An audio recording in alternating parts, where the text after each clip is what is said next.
Welcome, Nerd Nation, to this latest edition of the Sports Nerd Show. We are a collection of sports nerds whose mission is to bring you as much sports talk as time allows over the next 60 minutes. Although we will strive to be highly informative and equally as entertaining over the next hour, we must warn you that there may be some cuss words along the way. But we don't give a damn, because that is the way most humans in the real world tend to talk, and we, the sports nerds, are no exception. So without further ado, Nerd Nation, sit back, relax, and enjoy the ride as I present to you the founder and host of this crazy-ass show, Scott, the Sports Nerd Wright.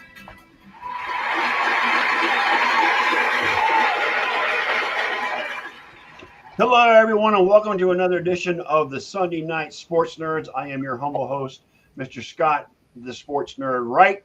And joining us tonight, as usual, is Mr. Eliot, Big E, the producer, Eliot, who's in the middle of a move to Arizona into the sunshine. And, of course, back from the beaches of Puerto Rico, the Professor Lynch is back. I understand that he drank more rum than Puerto Rico even had to offer at that point. Captain Morgan didn't have nothing on him. Correct. And, of course, we're going to talk NHL hockey tonight with Mr. Ron Gallo. Ron, thank you for joining us. We're hoping Mr. Ken Costlow can join us momentarily. We're going to start the first half hour of talking hockey, because the NHL Stanley Cup Final surprisingly has gone to game number 7 tomorrow night in Florida. Edmonton has come back from an 0-3 deficit to tie the series. Connor McDavid is a god in hockey. McJesus. Jesus basically is what he's saying. And I got called out by Jon Olson with my comments earlier in the week about how I didn't think they'd get past game 5. However, I was proven wrong. I'm wrong, and the Edmonton Oilers have tied the series.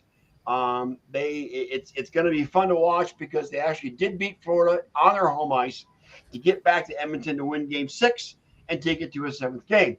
So we're all excited about it. I'm sure John is excited about it. I know damn well that Mr. Ron Gallo is excited about it, because he's our hockey guru. Ron, how you doing? What do you think of this series, man? Actually, now Ron can claim a Canadian team won a cup if they win tomorrow night. Correct. There you go. First time since 1993. Yeah. First time since 1993. At this point on Canadian soil, except for a little pocket in southern Alberta known as Calgary, I'm pretty sure all the Canadians are cheering for Edmonton. Even Montreal is rooting for their Oilers. So come on, let's go. Yeah, no, 100%. Kids growing up in Canada, they play shinny hockey, whether it's on a backyard rink or whether it's street hockey, but they're always pretending that it's Game 7 of a Stanley Cup Finals, and this is a kid's dream tomorrow night. Connor McDavid, Leon Draisaitl up against the likes of Serby, Bobrovsky, you got Barkov, you got Tkachuk, you've got two great teams that have proven that they belong here, putting on some entertaining hockey in this final round. And tomorrow night, it is going to come down to really what I don't like to see, and that is a one game decides it all. It's so hard to pick. Hey, I'm going to put this in perspective, okay? You guys know that the NHL has been around for a long time. Coming back from an 0-3 series deficit in the Stanley Cup Finals has been done once and once only. It's been done by the Toronto Maple Leafs back in 1942. Since 1942, there have only ever been 17 Game 7s for the Stanley Cup Finals. And you've got Hall of Famers that have won that series, that the game-winning goal has been scored by the likes of Gordie Howe, Mark Messier, Yeri Curry, Henri Richard with the Montreal Canadiens, Jean Beliveau with the Montreal Canadiens, Andy Bathgate with the Montreal Canadiens. Montreal Canadiens, they do have the most NHL Stanley Cups. They're obviously not going to have one this year. Edmonton does have Stanley Cup lore in their rafters, thanks to Wayne Gretzky and the likes of Mark Messier and Yeri Curry. Florida has been to the dance twice before, but hasn't won it. So certainly Florida has an opportunity to do something for their franchise that will be a first time. But get this, in the state of Florida, that will be 4 Stanley Cups in the last 10 years for the state of Florida. Yep. 3 of which are the Lightning. 3 of which are the Lightning. Yeah. Who cares? I know, you don't care.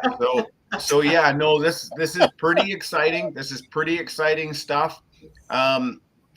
From my perspective, I honestly think that Edmonton should have won game 1, possibly could have won game 3. But since then, you talk about McJesus, Connor McDavid, yes, and they're saying that he has willed this team to victory. He's the face, he's the voice of the Edmonton Oilers. He's the one that's got to get up in front of the press after every game, win or lose. Yep. And he's had that same kind of demeanor that he believes in this team, that they can get it done.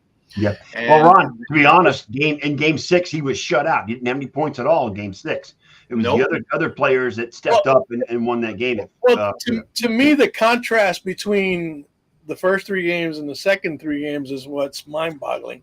Because in the first 3 games, Florida outscored them 11-4. Yep. And then in the second 3 games, Edmonton outscored them 18-5. Yes. 18-5. Well, it's 8-1 in game 4. Yes. 8-1 in game 4, which was, I think that was a bit of an anomaly, but I think that was a catalyst for Edmonton to say, we got this. That was definitely a jumping off point for sure.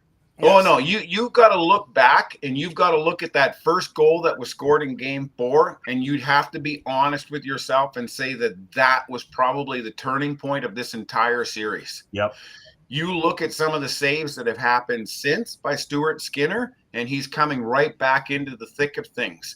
Sergei Bobrovsky did not take practice skate tonight.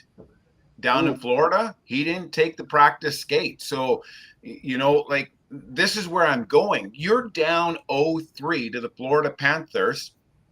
You got to try a couple of different things. And we were on this show and we were talking that we didn't think that necessarily it was the forwards that needed to be shuffled and changed. We thought that it was the defense that needed to be shuffled and changed up a little bit. And they did make that change. They did split up those 2, CC and Nurse. They split those 2 up for game number 4, and it seemed to have paid off in dividends.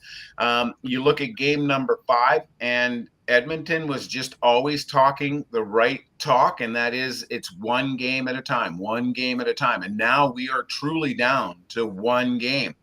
And this is where, when I watch the NFL, I hear fans that cheer for a team that ended up losing going, oh my God, but so-and-so was hurt, or that was a bad call, or this or that.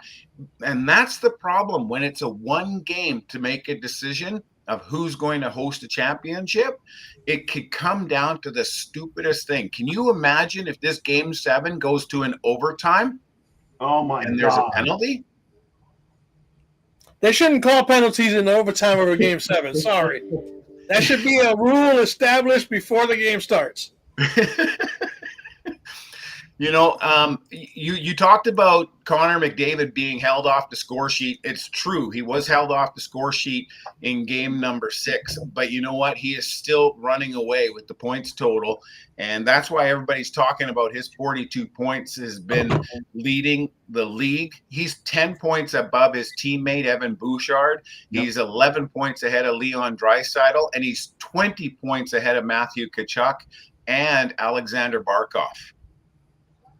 Look, here's the thing. The way I see it is that his play in games 4 and 5 were enough to get his team pumped up enough to where they took over and gave him a break. Because you knew that Florida would be focusing on McDavid. Yeah, that's what I was thinking too. After those game 4 and 5, they were going to put all their emphasis and focus on him, which opened things up for Nurse and Perry and all those guys. Yeah. So now that they saw that McDavid did what he did, the rest of the team is on board with the fact that, you know what, we can beat these guys. Yep, I agree. It truly is. And I mean, I want to be careful how I say this because obviously we get superstitious here in Canada when it comes to the game of hockey. But, Really, Ron? You don't say. Is that true, Are really? you guys getting nervous or what? You're a little bit nervous. Corey Perry gets his first NHL playoff goal in like God knows how long. But he's been on 4 teams that have made it to the Stanley Cup Finals. 4 of the 5 teams he's been on have made it to the Stanley Cup Finals and not won the cup. But real quick, Ron, Corey Perry doesn't get that goal unless Connor McDavid shakes 4 Florida Panthers on his way to making that assist. This was going to be my question for you guys, okay? Up here in Western Canada, we get to see a lot more of Connor McDavid, Leon Draisaitl, Evan Bouchard, all of the players with the Edmonton Oilers. We get to see them more because they do play in the Pacific time zone. Well, technically they're the Mountain, but Correct. They do play on the West Coast and not in the Eastern Conference. Yeah. So you guys are watching Tampa Bay. You guys are watching Boston. You guys are watching New York, Montreal, Toronto. You're watching all of those Eastern Conference teams, and you don't get to see what is arguably the best player in the NHL in a long, long time. We're talking Wayne Gretzky. Connor McDavid has knocked off Wayne Gretzky's record in the postseason for the number of assists and points. And you guys are now getting an opportunity to see Connor McDavid. So my question for you is, do you see the hype? Do you see the reason for the hype for Connor McDavid? Is he truly that good of a player? Well, now that he's on a national stage and you can see what he's capable of, yes, absolutely. Now, just real quick, back when I followed hockey when I was before I moved to Arizona the first time, I was young enough to be able to stay up till 1 o'clock in the morning and watch games. Now I'm just a little too old to be staying up that late. Yeah, you and me both, Eliot. You're much older than I am. So I'm ready for bed. I'm ready for bed before the puck drop on West Coast. Yeah. I will say this, since being in California, I get a lot of the West Coast hockey game with the Kings and the Ducks, so I get to see McDavid and Draisaitl and Bouchard a lot more than probably Scott and Big E would. I know the hype. I know it just from watching Western Conference games. Although sometimes I'll make an exception when it comes to the Vegas Knights because I really like that team. Right. But I'm gonna get a chance now to see all of that in a couple weeks. I don't know what the hell's wrong with my camera. It won't focus. It's probably best I'm a blur anyway. Turn off the ugly meter. That's what it is. Yeah, it is. It's the ugly meter. You're right, Eliot. The ugly filter is on. You need to turn it. You got to move something close to the camera so it goes in focus, and then pull it back. Oh God! No wonder it's fuzzing out on you. I know, right? It is what it is. It's a high-def camera, but it isn't like you're in blur mode. The other thing we want to talk about is home ice advantage or disadvantage. There is right now. If you look at that's a myth. That's a myth, Ron. It really is. I know, but here's something that's not a myth. Here's some facts. Out of the 16 teams that have played in the NHL postseasons this year, 46 games were won by the road team. 41 have been won by the home team. So it's pretty even. It is very even. I've said it before. Especially when it comes to a Game 7, home field advantage is out the window. Yes, I think so. I think you're right, because now you have fans that have paid a couple of $1,000s to go sit in this game. Yes, they are going to be on their team as soon as there's one puck that's passed up. God forbid that Edmonton scores the first goal. It's not your glasses, Eliot. It's his camera. Yeah. Actually, I'm trying to wash away the fact that he got that close to the camera. Hey, I ain't pretty, but I'm pretty fucking smart. So fuck you. Oh no! Wait a minute. You said you weren't smart. So okay. So I take it very well. How's that? Stop contradicting yourself, because it's just as bad as your prognostication. My prognostication. Yes, Yeah, I fake it pretty well. So that's all right. Mister, it ain't going past 5 games. Yeah, I know. All he needs to do is put on a rose-colored lens so that he's looking through rose-colored glasses. Yeah, I'm always looking for rose-colored glasses. Go Browns. Anyway, go ahead, Ron. What were you saying about home ice advantage? What I'm trying to say is the Florida Panthers are saying all the right things, but inside that dressing room, they are a nervous lot. Well, that brings up this question, Ron. Who's under the most pressure? Florida, 100%. I would say Florida is under the most pressure. Because if they don't win, they will go down in infamy. Yes. Yeah. No. As one of the biggest choke artists in the history of the NHL. It's only been done once before, and a lot of people are trying to measure the 1942 Toronto Maple Leafs with the 2024 Florida Panthers. There's really no comparison because back then there were 6 teams. Right. And again, that was 82 years ago. Yeah. 82 years. How many people are actually alive from back in those days? I don't even know if it'd be because I don't know about 82-year-old hockey fans personally. The youngest player, if he was alive, the youngest player on those 2 teams would be 100 years old. Yeah, exactly. If he's alive. It's a given to say that probably anybody that was involved in that organization or played is probably dead by now. Okay, but I am going to say this, okay? Edmonton really, really thought that they had the advantage starting on the road because of the pressure that the Edmonton, the city. He's laughing at me, Ron. Keep going. I know he is. I was trying to hold it together. Time for a new camera, Scott. I give up. Yeah. I give We up. got to figure out what it's focused on. I don't know. It's focused on something. I know, but it ain't sure as hell ain't my face. Let's go all the way back to game number 1.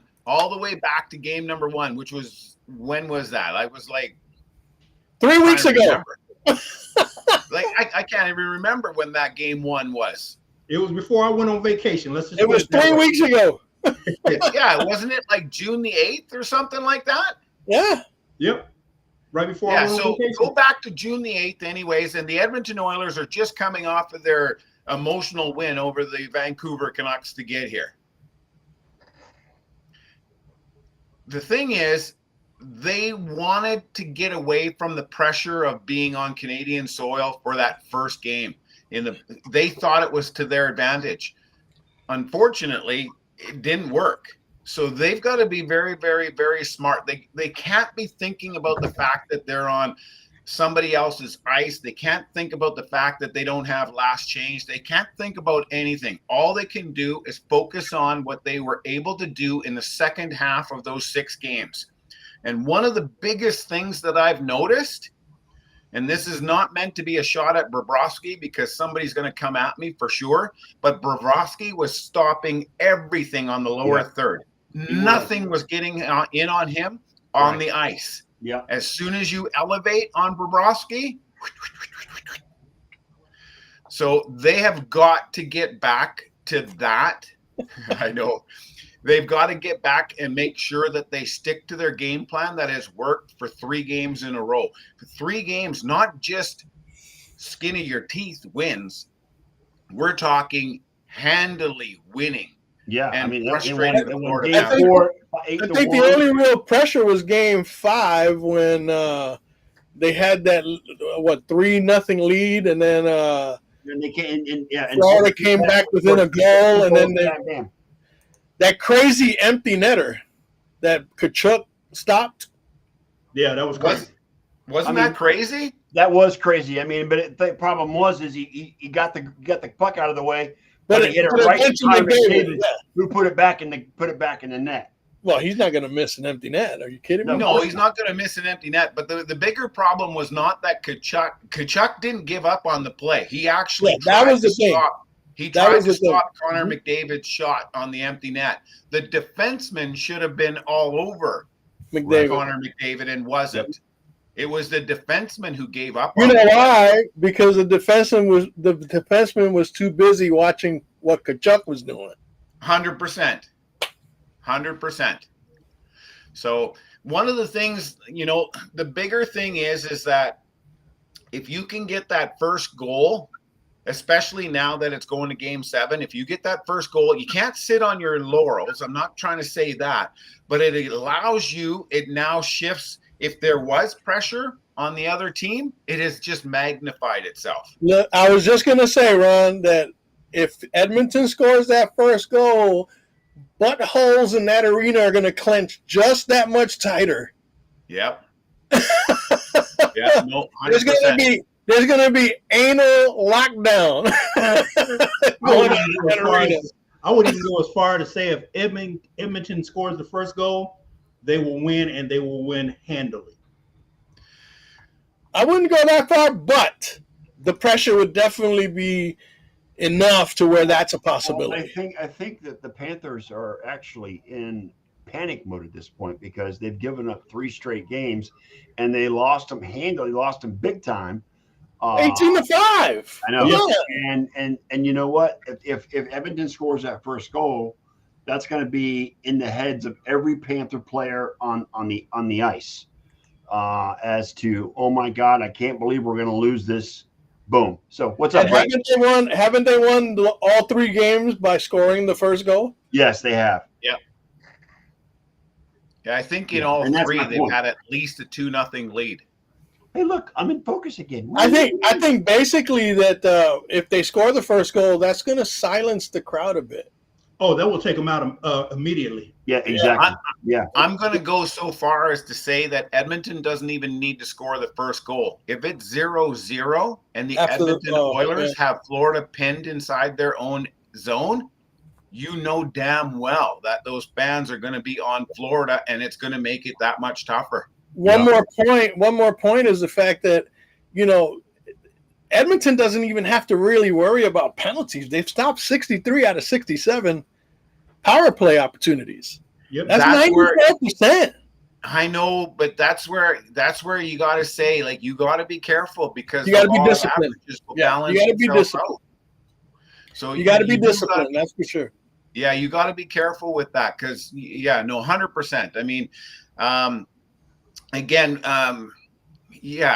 you look at it, what it is it 42 or 47 or something like that? Like, they have not given up very many power play goals. They didn't give up any. But here's the flip side to that too, Ron, is that Florida's given up the most shorthanded goals. Shorthanded goals, yeah. Yeah. In the playoffs. So it almost seems like Edmonton getting a penalty works in their favor. Because they've been effective at stopping it, and they've been and most teams have been effective scoring against Florida on their power play. Yeah, this is basically a 30% 1 in 3 opportunity to score on the power play. The Edmonton Oilers against the 1 in 2. So what that means is that Florida basically needs 6 power plays to have an opportunity to have a better average than the Edmonton Oilers.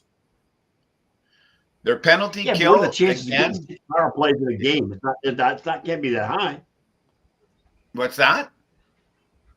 I said, how can they? I mean, the chance of them getting 6 power plays in one game? No. Well, it kind of lowers, I think, because of the pressure. I think that Edmonton's right now the more disciplined team going into this game 7. And they need to be, because to be honest with you, the Florida Panthers actually have more depth. The Edmonton Oilers, they do need to, they need to rely on their top 2 forward lines. If it's not Connor McDavid and Leon Draisaitl and Ryan Nugent-Hopkins, now you're looking at Corey Perry on line 4. The Edmonton Oilers have basically stuck their hand in the Florida Panthers' chest, and all that's left is for them to rip that heart completely out. Okay, you guys know wrestling, right? You guys remember The Undertaker? Yes. Oh, yeah. There's a meme going around right now, and I don't know who it is because, of course, it's the Edmonton Oilers logo. But the Undertaker is lying in his coffin with the Edmonton Oilers logo on it, and the Florida Panthers guy is overlooking the coffin, and all of a sudden, whoa, He gets up. Yeah. and The that's what it Undertaker is. rises out of the coffin and grabs him by the throat. Yep, and throws him in the coffin, knocking it over. But anyways, this one is so hard to call. Of course, a Canadian, the heart is with the Edmonton Oilers. You look at some of the numbers. Again, I'm going to reiterate, the Edmonton Oilers should have never been down 0-3. I honestly think that they should have won at least one of those three, especially the first game. Well, because they're a better team than that, Ron. They're a much better team than that. So as long as, everything now has to be pushed to the side, because now it's one game, winner take all. Let me ask you this, Ron. Do you believe that this will be one of the highest viewed hockey games in the history of the game? That involves secondary markets. If this was New York and Edmonton, could you imagine the numbers? The ratings would be through the roof. Right? I think they're still going to be high anyway, Yeah. just based on the opportunity for the rest of America to see Connor McDavid, as Especially- you mentioned earlier. Especially when New York fans are voting for Edmonton right now. Oh, of course. Well, there is that too, right? A lot of New York Ranger fans want to know how come it's not them in this position. The final has given Edmonton the exposure they deserve because, again, like you said, they play on the West Coast, and the East Coast doesn't have that exposure to Connor McDavid and Leon Draisaitl. I saw a rundown of what they've been through all season when they were the third lowest ranked team after a 2-9-1 record or something like that. Yeah. And right now they're about to almost establish a streak that they've been doing all season. I think 3 times during the season they lost 3 straight and then came back and won 4 straight. Yes. Minimum for 4 straight. Not just 4 straight. There was a couple of times. I said a minimum of 4 straight. One was 4, one was 8, and one was 18. Yeah. So they're on pace to do what they've done 3 times in the regular season already. Right. Okay, Ron, I have a question for you, Ron. Now, we've talked about Edmonton and the possibilities of them winning Game 7, which, of course, right now is up in the air. We'll see what happens. But what happens in Canada if Edmonton loses? And not only loses, but say they lose 4-1. That you'll see not only to Edmonton, but to the whole country of Canada. You'll see a mighty eruption in Calgary. Well, yeah, and that's what's going to happen. That's what's going to happen is Calgary will be the biggest cheerers for the Florida Panthers. They'll be celebrating they'll be wearing Florida Panthers jerseys in Calgary that day. What is going to happen is people are going to remember this Edmonton Oilers team regardless. Yeah, they're going to remember them, what they've done, how far they've come, what they've done from the start of the season to the end of the season. Correct. The Edmonton Oilers, you talk about pressure, have absolutely nothing to lose. If they lose this game, they are still Canada's sweethearts. Yep. We didn't win the cup, but holy shit. Did Ron just swear? Holy well, not just that, you said that there were 17 Game 7s since 1942. Since 1942. That's 20%. 20%. Only 20% have been there Game 7s over an 82-year period. Yeah. They've already established history and have done more than anybody would have expected from anyone at this point. Yeah, if you look and remember that there's multiple rounds. I mean, we all know this. There's multiple rounds in the Stanley Cup Finals in order to get to that. And we take a look at it since 1939, upon the option of the best of 7 format. I am reading right off of a web page, but this playoff round has gone to a 7th game just shy of 200 times, 197. 17 of those were in the Stanley Cup Final. 17. And the first one was in 1942 when the Toronto Maple Leafs came back from being down 0-3. 2019 was the last one, by the way. That was St. Louis Blues. That's somewhere in like the 7 to 8% range. Yeah. It's you know, it does not happen very often. That's for sure. Nope. Well, the thing too is, of those 17 best of sevens, how many are seventh games that were 3-0 that became 3-3? Because, you know, sometimes it's 3-2, then it's 3-3, and then you have the seventh game as opposed to, you know, a 3-game sweep and then a. How many times has it been from 0-3, basically? Yeah. Yeah, I'd have to double check on that one because, yeah, we've already mentioned a couple of times since 1942, only the one team has come back successfully. Hey, Derek! Derek Lomba. However, how's it going? Yeah, however, there has been a handful where the team that was down 0-3 still lost that seventh game. Yeah. There's one thing that I will say for sure is that Florida is going to end with a label that starts with the letters CH. They're either going to be champions or chokers. Yep. And by the way, since it's now my half hour is up, I'm just going to end it with this one. Take your time, Derek. Ron, take your time.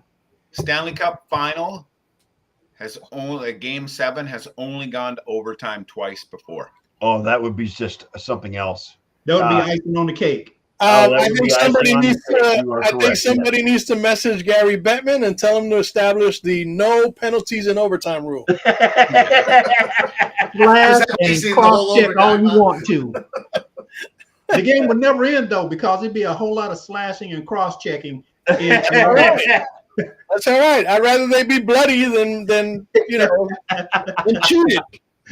Ron, great analogy. I mean, let me ask you this: was to close this out, who you got tomorrow night, Ron? He's from Canada. What do you think? Like I said, that was almost as dumb as you saying the series wouldn't go past 5 games. Elliot, I'm asking Ron the question, not you, goddammit.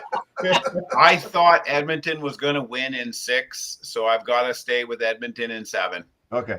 All right. I kind of figured. I got Edmonton tomorrow night, too. Well, that's because you hate the Panthers. I can't stand. I have to hate the Panthers. I'm a Lightning fan. I have to hate the Panthers. Wait a minute. Scott got Edmonton tomorrow? Yes. Panthers win. Oh shit. Yeah, that's true. We call him Scott Stradamus. Scott Stradamus. No, Scott Stradamus. I can't predict shit. This again, like I said in my comment, Elliot, this is why I do not bet on sports. Okay, I'm just saying. Okay. There's a reason. Derek Laughlin, what's going on, brother? What brings you to our show tonight? I heard you were going to talk about Willie Mays and Yes. and some of the baseball stories, and so Yes. I wanted to come in and talk about that. Awesome. Even though it's not football, I thought it'd be something fun to talk about. Yeah, I mean, Yeah. we're going to talk Willie Mays. He passed away earlier this week. It's amazing how death brings people together, huh? I know, right? Yeah. Right. Eliot and I touched on it a bit on Thursday night, but we didn't have the advantage of having a full panel. I wish Ken could access the chat, could access the feed, but for some reason he's having issues. He lives in Texas. They always have issues. I know it's independent power grid and it sucks, but that's okay. The sad part is I didn't want to laugh at that, but that was funny. With Willie Mays, I mean, they had a celebration in Birmingham, Alabama this week at the oldest baseball field in the country, at Rickwood Field in Birmingham. There's a lot of history behind the field where a lot of the Negro teams back in the day played. Satchel Paige, I mean, the whole nine. I mean, all the Negro players played in that stadium. Willie Mays was Mr. Baseball. I mean, he really was. His records will stand forever. His impact on the game will stand forever. But let's not forget the fact that he did he did start in the Negro Leagues in, I believe it was the 50s. And then came to the major leagues. But the fact that back in the day, Birmingham was a very racist town. And the fact that they faced a lot of hatred and persecution.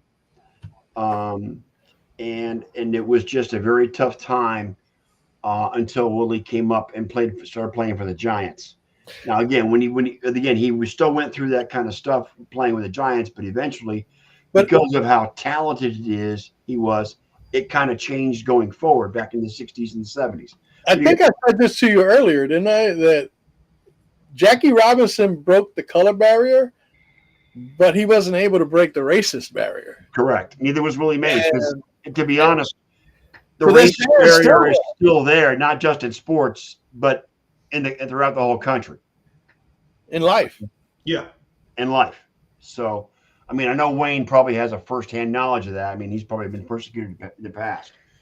But there's no denying the impact that Willie Mays had on the sport of baseball. Wayne, I didn't realize you were black. Oh, God. Well, that's good.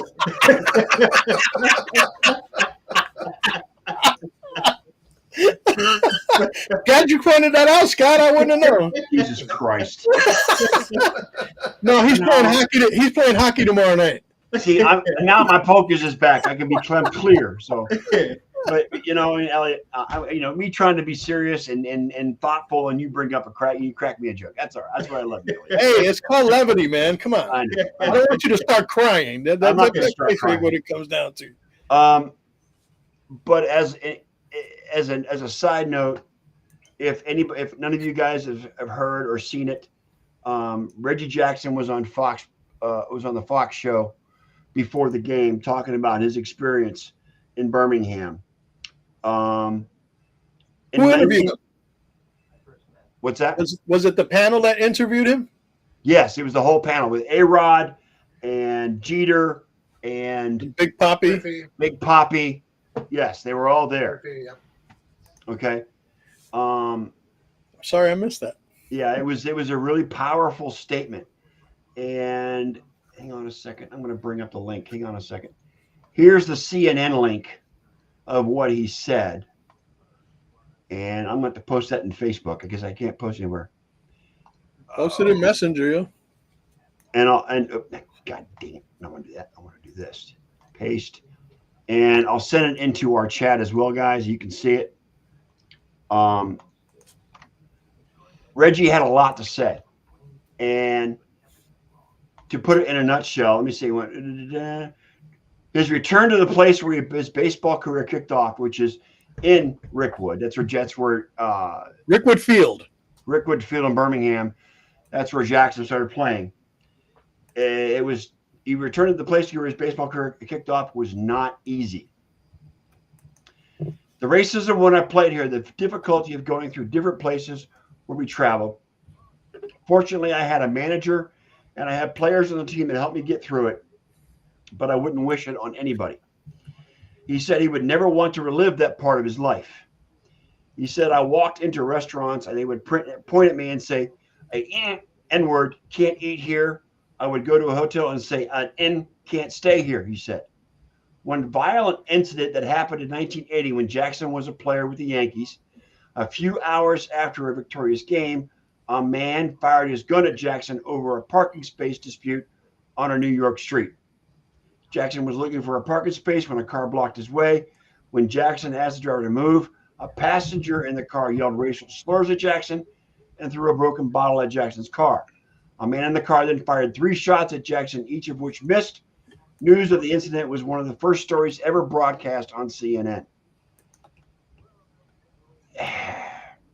And this is just a sample of what he went through. I urge people to search YouTube to find the interview or go to Fox and find the interview. Yeah, I have it right here. Pretty freaking powerful. I have it right here. So yeah, it was. I saw the clip on Twitter. It's worth the watch. It's definitely worth the watch. It's only. that happened. Did you see it? Yes, It's only 8 minutes. Yeah, it's only 8 minutes long, but definitely, I'm gonna sit down and watch that.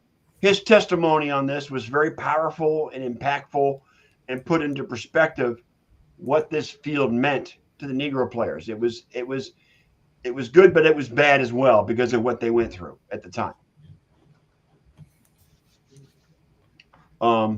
So I mean, even with Willie Mays and Frank Robinson and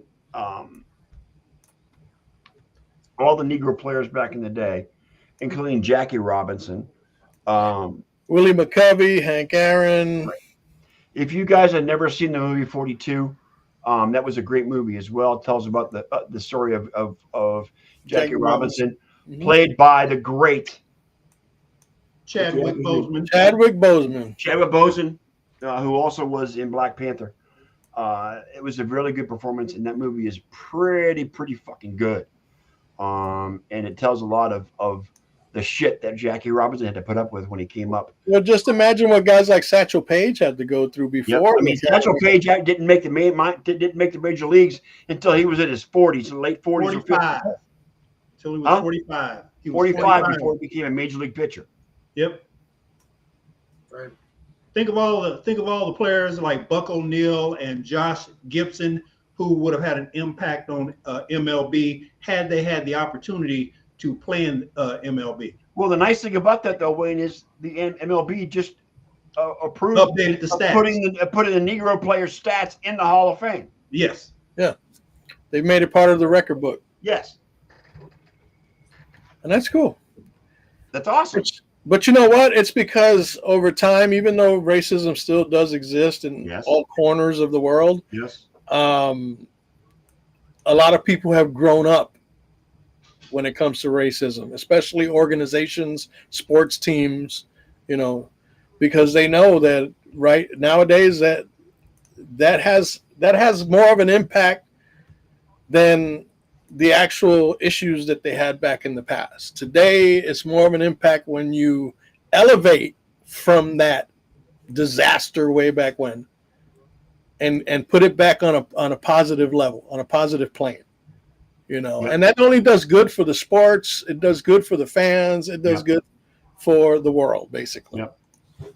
If you guys will look in our Sportsners chat, Ken has posted himself with his T-shirt on from the Sports Nerds. So hats off to Kenny. Good to see you, buddy. I'm sorry you can't make it up here. Derek, you wanted to say something? Go ahead, Derek. Well, I was just going to say that I think we've come a long way since back then, because I know, like, even in football, Dave Robinson was a linebacker for the Packers, and he was scared because he was dating a white girlfriend that he wanted to get married to back at the time, and he didn't know if he was going to get kicked out of the NFL for that. And when Lombardi gave him his blessing and basically said, "You played good football for this team. I don't care who you marry. You're going to have a spot on this roster." He just came home to his girlfriend and was just in tears that they were going to be able to get married and start a life together. And that was in the 60s. And I think that's right. But Derek, that's the way Lombardi was. He didn't care what color you were. If you can play good, you're going to be on the team. Lombardi was one of the innovators of accepting everybody, no matter what color, creed, or race or religion you were on. I don't care. If you can play this game and you're great, you're going to be on this team. He didn't care about your color. Right. And I mean, I think that's a reason why they won 5 championships in 7 years, is because they were faster to integrate than a lot of the other NFL teams that were resisting it. And that's Branch Rickey with the Dodgers. I mean, having the courage to bring in Jackie Robinson and break that wall down. But yeah, it's just it's just crazy that how short of a time ago that stuff was happening. And, we don't have that stuff going on today, but then, you go and see what's happening in the WNBA with Caitlin Clark and Angel Reese and what's going on Twitter. Yeah. And like these girls got drafted into a race war on Twitter that they didn't ask for and didn't want anything to do with. And it just reminds you of how many ignorant people there are across the country and how we're still dealing with it, with big problems in different areas. Not the same problems, but we haven't made as much progress. I mean, you brought the name Branch Rickey. It was, and again, I want to bring back again the movie 42. Branch Rickey was portrayed by Harrison Ford in that movie, and it was a very great role for him as well.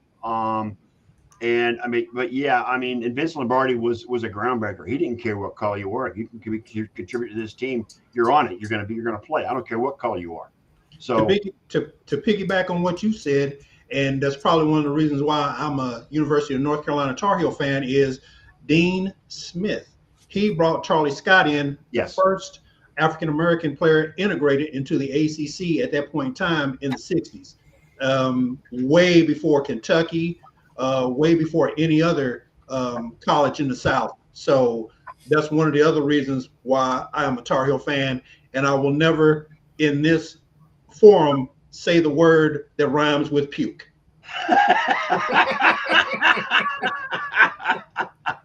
I'll say it for you, Duke. Yeah.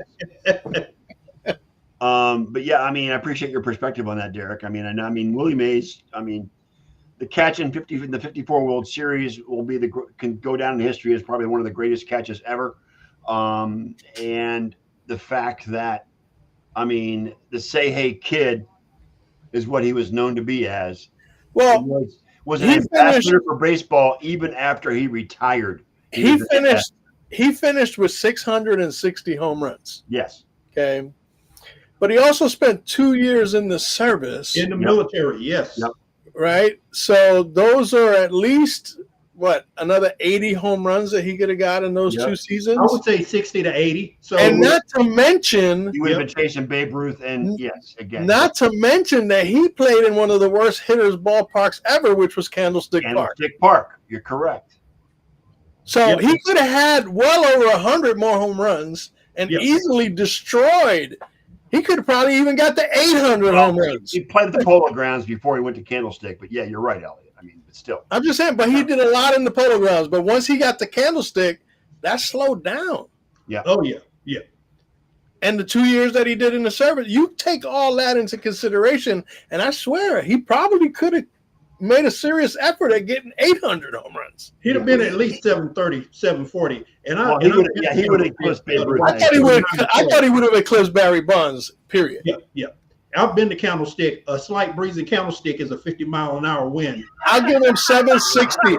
Well, there was a joke one time that the coldest winters are summers in San Francisco. Yeah, the coldest winter I ever spent was a summer in San Francisco. Yeah. Mark Twain. Yeah, the coldest winter I spent was a summer in San Francisco. Mark Twain, I think it was 1892. I believe he made that reference. Exactly. So, and Willie, I think, has the third highest WAR of all time. I think Babe Ruth and Barry Bonds are number 1 and 2. Mays is third, but he's only just a fraction of a point behind those two. And that gets back to what you were saying. If he hadn't been in the Korean War and lost those 2 seasons, I mean, it would have been more than enough for him to finish his career with the highest WAR in the history of baseball. Yeah. Think of the finances, though. He signed a 2-year contract, which was the highest at that time, for $130,000 a year. Yep. Minimum. What's the minimum wage in Major League now? Is it $750,000? I think it's in the million now. It's even higher than that. Yeah. Wow. So $130,000 2-year contract. Crazy. Well, the Yankees bought Babe Ruth for $30,000. Right. Yep. Yep. Speaking of the Yankees, that's why I'm wearing my Atlanta hat today. Oh, geez. Yeah, you caught us in June when we're having a little bit of a slump, but we'll see where we end up in the postseason when postseason conversation starts. Well, like I said, I don't want the Braves to win the division. I'm tired of winning the division and losing to Philly in the damn first round. Anyway, I got sidetracked with my whole Atlanta thing. Go back to what you were talking about. All right. To be honest, hey, guess what? We still got the best record in baseball. Thank you. Yeah. Well, you know what, Wayne? I'm always going to be bitter. I am always going to be bitter that the only championship the Braves won in the 90s was against Cleveland. I'm still bitter over that. Okay. Yeah, Cleveland is the epitome of what losing is all about. Yes. So I'm still bitter over that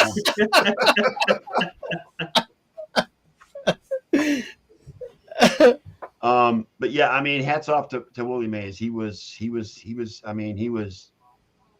one of a kind.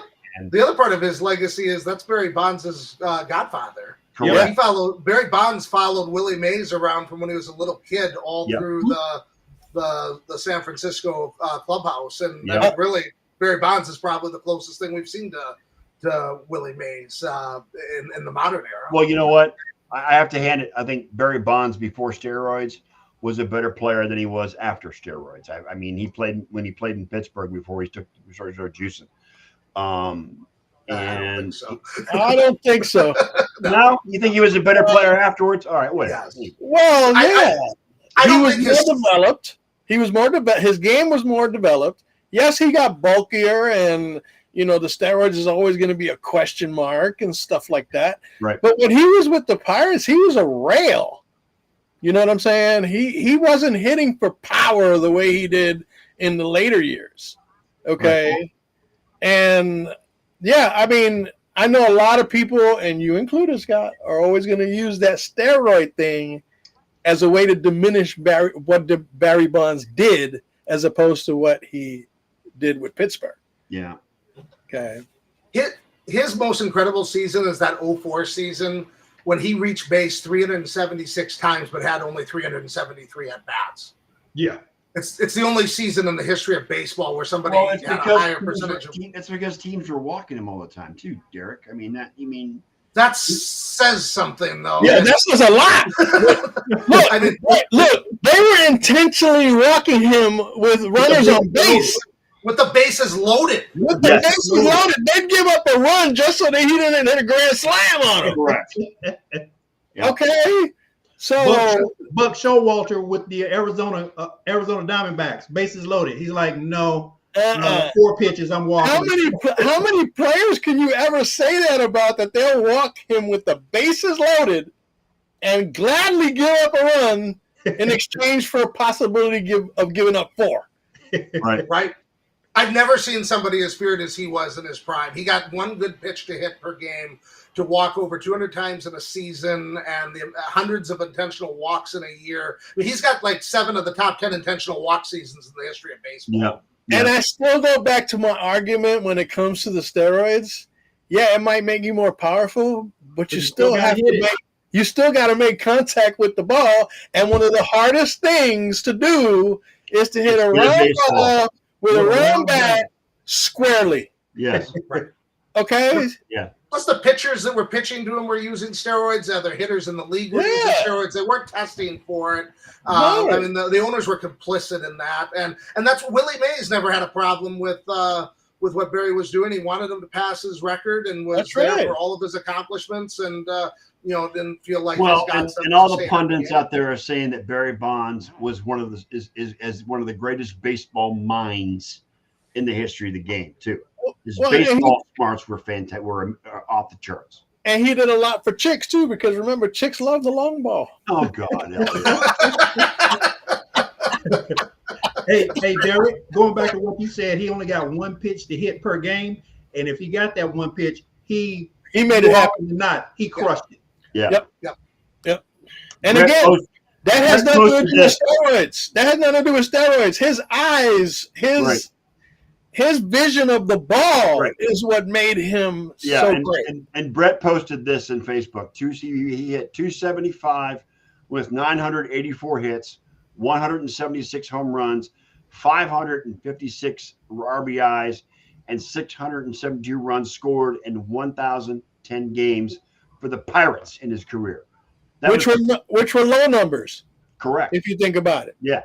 He's a Hall of Famer with the Pirates. He won 2 MVP awards there. Willie Mays won 2 MVPs in his entire career with the Giants. Now, the thing about Willie is I think he was in contention for the MVP every year. He had a 14-year stretch where he started in the All-Star game every year, and he had like a 10-year stretch where he was in the top 3 of the MVP award 6 times. He got a lot of second and third place finishes to other players, and I think that stretch he had was 24 All-Star games games. Baseball. 24 All-Star games for Willie Mays. The big question that has made the rounds this week is, now that Willie Mays is gone, he was considered the greatest living baseball player in the history of the game. Now that he's gone, who do you guys think is the greatest living baseball player that's still alive? Barry Bonds. It's not even close to me. Regardless of whether it's steroids or not, that's got to be Barry for me. What do you think, Eliot? I can't argue the Barry thing. I would definitely throw Ken Griffey in the conversation as possibly one of the greatest. He had the sweetest swing of all time. I can tell you that right now. But had Barry Bonds thrown out Sid Bream, his star would have totally. But he didn't. But he didn't. You're right. He did not. He threw that. I know. And know what? I was dating Cheryl. He threw like 20 bounces to home plate. Listen, guys. I was dating Cheryl. Like I was dating Cheryl at the time. Okay, this is 1992, the NLCS. Okay. Sid Bream scored that run. Kicking her out of bed. I was so excited about it. Right now, honestly, statistically, for what he did post Pittsburgh, and for the fact that he took all that wisdom and all that tutelage that Willie Mays gave him and made the most of it. Yeah, I think all around he is the best player. Well, I'm going to be on the outside looking in this, but I'm going to put my vote in for Nolan Ryan. I know he was one. He was just a pitcher. He wasn't a hitter. But Nolan Ryan was the most dominant pitcher in the history of baseball. And I told you this on Thursday. What? I don't think a pitcher can be qualified as the greatest player of all time because pitchers pitch once every 5 days. Yeah, I know, but that's just okay. And what they do is one thing, and he did it well. He did it as best as anybody. He played into his mid-40s, for God's sake. Come on. But you got to hit. 7 no-hitters. You got to do all kinds of different things to be qualified as the best player of all time. You want to call him the best pitcher of all time? Yes. That's an argument you can possibly make. I'd go Roger Clemens, though, for the best living pitcher. Roger Clemens was... Again, he's shaking his head because of the steroids. No, I'm shaking my head because Nolan Ryan had 7 no-hitters in his career, and he threw his last one in his mid-40s. Okay? 7 no-hitters in his career. All right. He's got the strikeout. He's got the strikeout lead, and he beat the crap out of Robin Ventura. That was awesome. I love that. That was awesome. That was amazing. Yes. He's the best fighting pitcher of all time. Well, and also remember, later, he took a bouncing ball off his skin from Bo Jackson and still finished the damn inning with blood. Oh, shoot. One time he pitched 160 pitches in a game. Come on. The guy was a workhorse on the mound. Yes. But again, I don't think it makes him the best player of all time. Robin Ventura said, "Oh, that was a mistake," as he started to charge the mound, but he was halfway there, so he had to keep going. And I'm always, when it comes to pitchers, I'm always going to throw Mariano Rivera in the conversation. Of course you were, you damn Yankee. Okay. Look, what he did will never be duplicated by anyone. Especially his playoff numbers, his postseason numbers, not to be ever matched by anyone. You got to love his walk-up song too. Enter Sandman. Enter Sandman. Yeah. That's why I got the shirt that says "Exit Sandman" when he retired. If you guys are talking pitchers, why isn't Verlander in the equation? Well, because he's still active. Yes. He's still active. Well, he's still active, yeah. So. And because he played for Houston, he cheated to win the World Series. Well, he won with Detroit too, but it comes down to the pitching thing. That's an isolated category to me. So if you're looking for player, then pitcher's probably not. It needs to be. It can't. It's no different than saying, is Patrick Waugh a better NHL player than Connor McDavid? They don't play the same game. That's a good comparison. Exactly. And in any sport, is the best player necessarily someone who is basically consolidated to one thing and one thing only? No, I don't. And being an Atlanta Braves fan, I can't leave out Hank Aaron because here's a stat that maybe maybe he ain't alive anymore, so that's not. Yeah, but what I'm saying is, if you take away all of his 755 home runs, he still was a 3,000 hit. He still had 3,000 hits in his career. Yeah. If you take away all his home runs, he still had over 3,000 hits. Yep. Yeah. Yep. Yeah. Yep. I mean, if you want to really make an argument about one of the best living baseball players of all time, you got to throw Pete Rose in the conversation. Well, yeah, absolutely. Without a doubt. Right. I mean, he had more. He's got more hits in the history of baseball than anybody else, and I don't care. I mean, in my opinion, because he didn't. I mean, because of his player history alone, the man deserves to be in the Hall of Fame. But because of his gambling and Giamatti suspended, but he did that as a manager. Then and there's two distinctions there, because you can go into the Hall as a player and a manager. right? Okay, I think he belongs in the Hall as a player, not so much of a manager, but as a player. As a player, issues. Yeah, two separate issues. Again, Right. you can go into the Hall of Fame twice as a player if you become a manager. I think Pete goes in after he passes away. I think they'll put him in the But Hall. he wasn't a Hall of Fame manager. He was a Hall of Fame player. Correct. And I'm sorry, but you just can't take that away from anybody. Right. And another one I'll throw in there, just for longevity purposes alone, is Cal Ripken Jr. Oh yeah. Because nobody's ever going to break that record either. No. No one thought they would ever beat not Lou Gehrig, but was it Lou Gehrig? Yeah, Lou Gehrig. Yeah, Lou Gehrig's record. I got two words for you why that won't ever happen. Load management. Correct. Yep. All right, guys. It's creeping into the major leagues for sure. Yep. All right. It's time to get out of here, guys. It was a great show. I appreciate you guys' input on Willie Mays and Reggie Jackson and all that. And it was a great baseball talk, which we haven't had in a long time on this show, but it was fun to watch. It was fun to be a part of. Hey, Ken, you look great in that shirt, by the way. Yes, you do, Ken. You look great in that shirt. We appreciate it. And I need to get off my ass and send you this laptop I've got for you. So I'll get Again? Yeah, I know. Shut up, Eliot. You should just open with the show every time. Oh, I got to send him a laptop. I got to send him a laptop. I got a laptop. You got to send him his laptop. Yes. Yeah. So, but anyway, Dude, I got a new laptop too, and it's already set up. What's your problem? I'm lazy. It's my problem. And I just bought it 3 days ago. I admit it. I've got a laptop sitting on in my bookcase over here that I haven't touched in 2 months, and I need to get set up. Yeah, we know the story. It's like Groundhog Day, yo. Yeah. Same thing as happened yesterday. Same thing, guys. Ron, thank you for showing up and talking hockey. Derek, it's always great to see you, sir. Great seeing you guys too. Training camp in a month. We're going to start training camp, so keep that in mind as well for the NFL. On behalf of my co-host, Mr. Eliot Biggie Lomba, the producer, and Mr. Professor Wayne Lynch, and our lovely guest stars, as always, Mr. Ron Gallo and Derek Laughlin. We thank everyone who showed up tonight and made their input. We will be back Tuesday night, 6 p.m. Eastern time. At least Eliot and I will be. If Wayne and Eric Wayne wants to join us, that's more power to you, Wayne.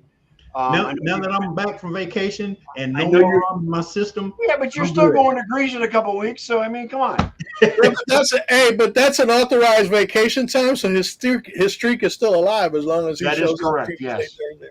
So everybody have a great week. We'll talk to you Tuesday night. And on that note, please play the outro.